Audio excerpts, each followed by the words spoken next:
Hello, it's Lynn Donovan and welcome to my office. And I think this month we're going to do a lot of videos. And so watch for a few of those. I have one going up that is just hilarious on Saturday. And we're going to be doing some virtual classrooms, so stay tuned for that. But I thought I would do a video today to tell you how I first started the blog Spiritually Unequal Marriage. And so I guess I should tell you that, I'm not a writer. I don't think of myself even today after 10 years of writing and 2 books. But I do love stories, and I love Jesus because he told stories. I love to hear stories. And so I'm a storyteller. Anyway, but what happened was, my husband and I had come through so much. It was about 10, 15 years into our marriage. And I really had overcome a lot of the struggles that we deal with in marriage with Jesus alone. I didn't have a lot of support. I didn't know anyone else at church, and I know a lot of you understand that feeling. But I also knew I wanted to help people who were struggling and on the road behind me. And so what I did is I decided I would query a magazine, and a magazine that I currently subscribed to at that time was Today's Christian Woman, and I don't know if they're still around or not, but so I sent off this query and said, would you like an article about, thriving and being unequally yoked? And they wrote back and said, yes, we would. And so I write up this article and I send it in to them, and I'm so anxious, and yeah, guess what?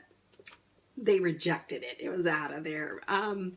But at the moment, it ignited something inside of me, and it's like, I would like to write, I think. So I thought I better figure out how to do that.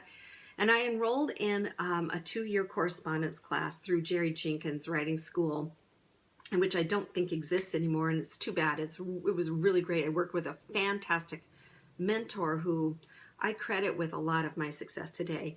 But she said to me, you should go to a writers' conference. And so I Google it and find Mount Hermon Christian Writers Conference in Northern California, and I sign up, and off I go. And the conference was great. It's a lot of material I'd already learned through my classes, but it was the last day of the conference, and we're at the last event. It's lunchtime. My bags are packed. They're out on the curb. I'm going to get in a shuttle to go back to the airport as soon as lunch is over.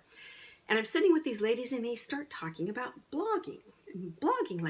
And I'm like, blogging? What is blogging? I mean, I think I'd heard of it. I thought it was what teenagers do. I mean, because MySpace back then was really a popular thing. And they said, no, we use it with our ministry. We use it with our writing. And as I'm sitting there, it's like I was hit with lightning, and I heard, I'm going to do this. I'm going to do this. And it's like God said to me, Lynn, you're going to do this. You're going to do this. And back then I didn't hear God's voice very often. So when I heard that, I was like, I'm going to do this. So I come home and I figure out how to start a blog. And I want to tell you, though, before I did anything, I went to my husband and I said, how do you feel about me starting this blog to help people? And this is what he said to me. Sweetie, if you can help one other couple to overcome what we've overcome, then you go for it. And that was my blessing, and he's been my biggest cheerleader ever since. And even when I wrote the book, kind of about him, he was totally on board, and it is a God thing to watch how my husband totally supports, is very secure with what I write.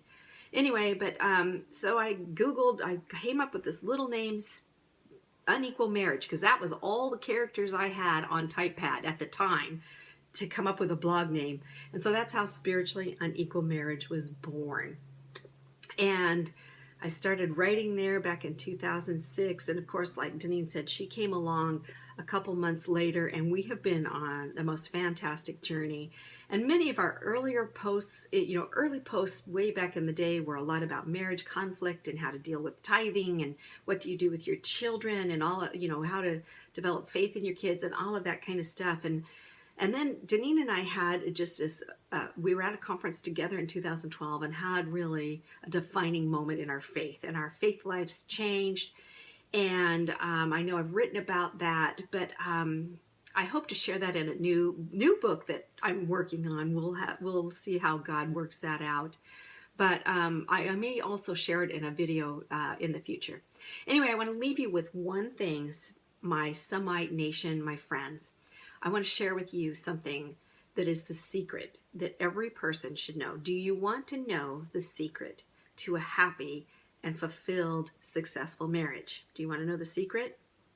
It's this one verse. Love the Lord God with all your heart, mind, soul, and strength.